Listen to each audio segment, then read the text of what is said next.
Welcome, students and my viewers. In today's class, I have to say some words to the students that since last two classes, I have been dealing with simplex technique.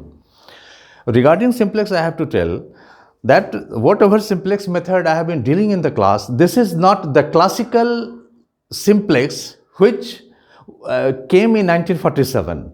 Rather, this is a quicker method of simplex, just to that we can have the solution in no time or in much less time. But this is not the classical method of LP or the simplex technique.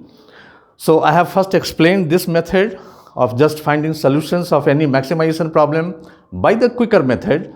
Then I will switch over to the legitimate or the classical method of simplex. That too I will explain in the class. Secondly, this is not the class of OR, pure OR class. This is economics class, and I will explain linear programming as much as it is needed in economics. Though simplex has a massive theoretical part behind it, but I am not going to explain those theory parts in this class because this is not the OR class, pure OR class. This is economics class, and only that part of LP I will just cover in this class which is needed in economics, MBA, finance, commerce, and at these places. For pure OR students, they must consult books and some other videos. This is not the pure OR class. Anyway, this is what I had to tell in this class. In today's class, I am taking one sum and I will explain it by both the method, graphical as well as a simplex method, in the same class. So to start with the graphical method, we have a maximization program, maximize z 3x plus 4y subject to x plus y less than or equal to 6, 2x plus 4y less than or equal to 21, x and y positive. A standard LP sum. Now, just we have to graph this. So, for this line, x-intercept would be 6 and y-intercept would be 6. And when it will be plotted, the x-intercept would be 21 by 2, that is 10.5, and y-intercept would be this 21 by 4, 5.25, right? Now, since for finding optimal, we shall be needing the slopes of these two constants as well as the slope of this objective function. So, the objective function slope, and I have already explained in the previous class, that the slope happens to be the coefficient of x divided by coefficient of y, that is 3 by 4.75. This line will have its slope 1 by 1, that is 1, and this line, when it will be plotted, this line will have its slope 2 by 4, that is 0.5. This much of information we do have. Now let us plot it. First line is plotted 6 and 6, so 6 and 6, and second is x is 10.5, y is 5.25, this one. Now, since it is a maximizing program, and I have already explained that in the case of maximization, inner corner points are the feasible solutions. So, this shaded part is the feasible region. This A, B, C is the feasible boundary, and the very corner points lying on the feasible boundary are the feasible solutions. So, A, B and C are the feasible solutions. Now, let us have the coordinates of these 3 points. A point, this one has coordinates 0 and 5.25. This point B, intersection of these 2 points. So here this point will have its coordinate x 1.5, y 4.5. We will see when it will be plotted on the graph paper. And point C has its coordinates 6 and 0. Now, this A and C are the axis solutions which are inferior solutions. No OR team would expect their solutions to lie on the axis. Here we do have an intersection, so let us see that whether we have optimal at point B or not. If just we don't have optimal at point B, then we shall look for point A and point C. So now at point B, let us see the slope criteria. The slope of objective function is 0.75, and the slope of one line is 0.5, and the slope of another line is 1. So absolutely slope criteria is being fulfilled. 0.75 lies between 0.5 and 1. So B is the optimal solution. And at point B, we had the coordinates 1.5 and 4.5. So maximize Z, 3x plus 4y, put these two values here and we get maximum value as 22.5. So this is the optimal solution when obtained through graph. Now let us solve it by the simplex method again.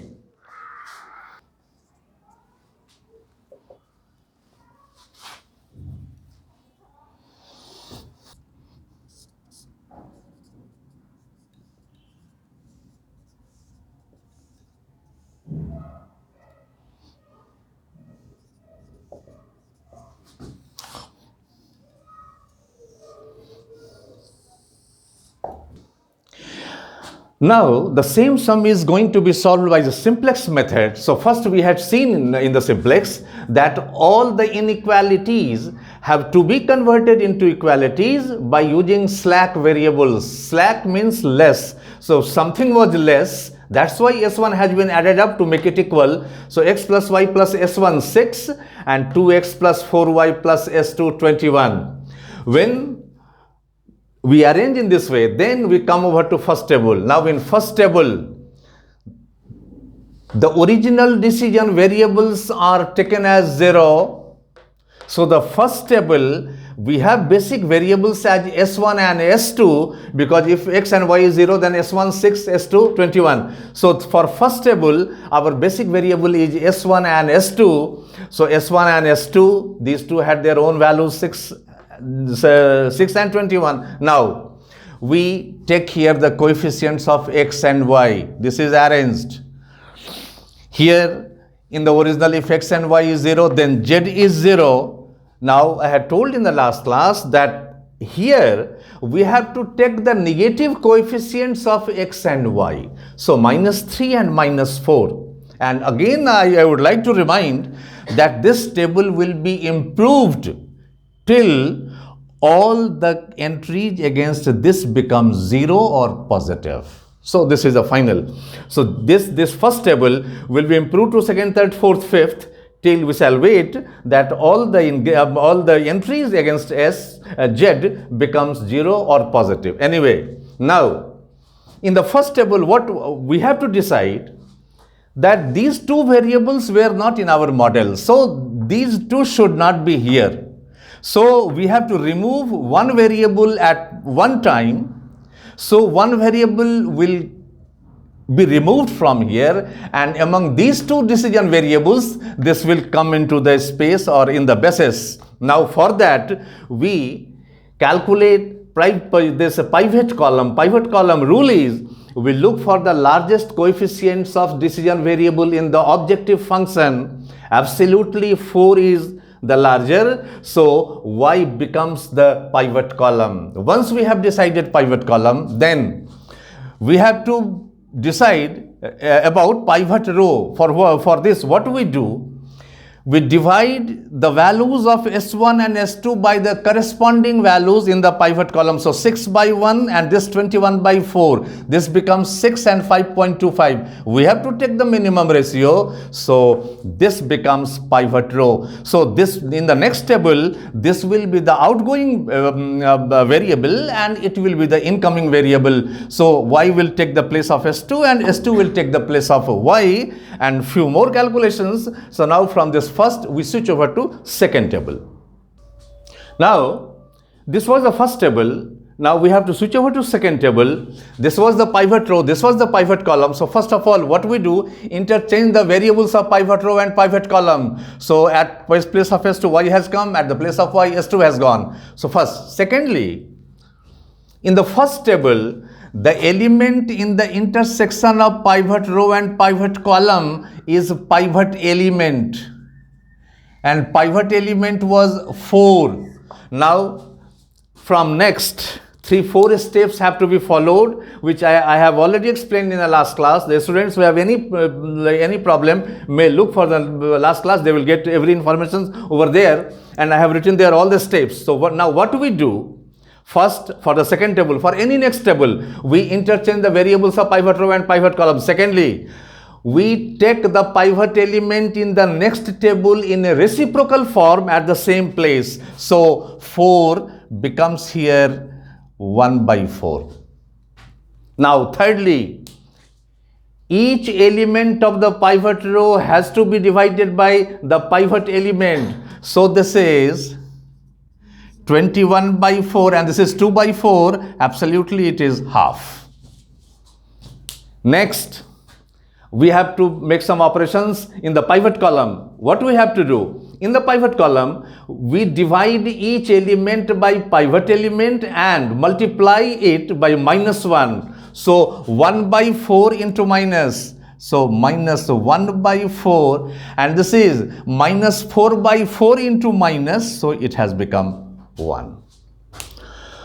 So for next table, we have done all the operations of pivot row as well as the pivot columns. Now, these elements which are neither in the pivot row or pivot column, they are the off elements, and for those off elements I have already explained in the last class that if n is the off element, B, C, this is pivot row, this is pivot column, this is pivot element. So n in the first table will go in the next table, n minus corresponding element in the pivot column, that is A, corresponding element in the pivot row, that is C, and divided by pivot element. This is the transformation formula and this has to be kept in mind, which will be applied right here. Now 6 minus corresponding element in pivot row column, that is 1, corresponding element in the pivot row, that is 21, and divided by pivot element. So this is 3 by 4.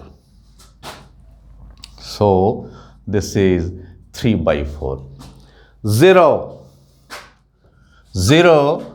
minus corresponding element in the pivot row, 21, corresponding element in the pivot column, minus 4, divided by 4, and it stands as 21. Now this 1 minus corresponding element in the pivot row, 2, corresponding element in the pivot column, 1, and divided by pivot element. So this is 2 by 4 and it is half. So this is half, and now minus 3. Now how minus 3 will be managed? So minus 3 minus, in the pivot row corresponding element was 2. In the corresponding element in the pivot column was minus 4 and divided by pivot element. So this becomes minus 3 plus 2 minus 1. So we have completed the second table, and second table says that x1 needs to be brought into basis because beneath x we have negative quantity. So in the second table, now rule says that variable would be taken as the pivot column which have the negative entries against z. It is positive, already this work has done. So now x, here we have negative. So now this becomes pivot column. Now as before, we calculate minimum ratio once again. 3 by 4 divided by half. So 3 by 4, 2 by 1, 3 by 2, and this is x by 21 by 4 divided by half. So 2 by 1. So 21 by 2. Absolutely this is minimum.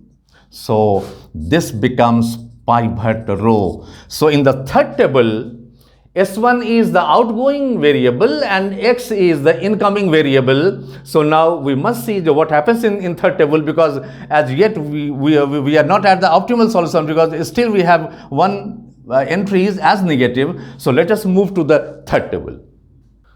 Now just we are switching over to third table. So what the rule says that off कीजिए. Yes, So it is the second table. Now just we are switching over to third table. Now for this table, the element at the intersection of pivot row and pivot column is half.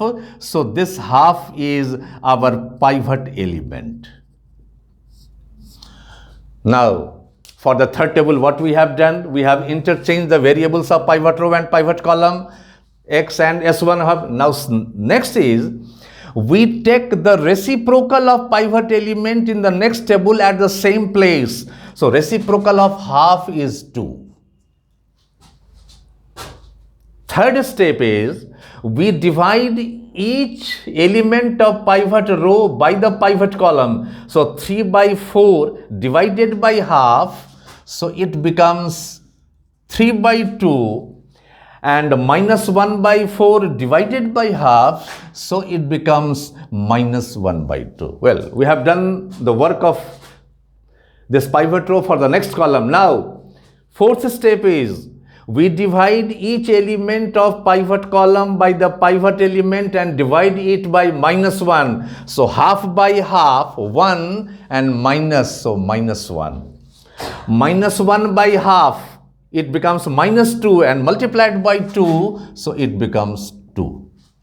So for the third table, we have done the work of pivot row as well as the pivot column. Now few off elements have to be done. Now see, let us see what happens to this 21 by 4. So 21 by 4 minus corresponding element in the pivot row, 3 by 4. Corresponding element in the pivot column, half, divided by pivot element. So 21 by 4 minus 3 by 4, this is 18 by 4, and it is 9 by 2. So we have got the value of y as 9 by 2. Now this value 21, how it will behave? So 21 minus 3 by 4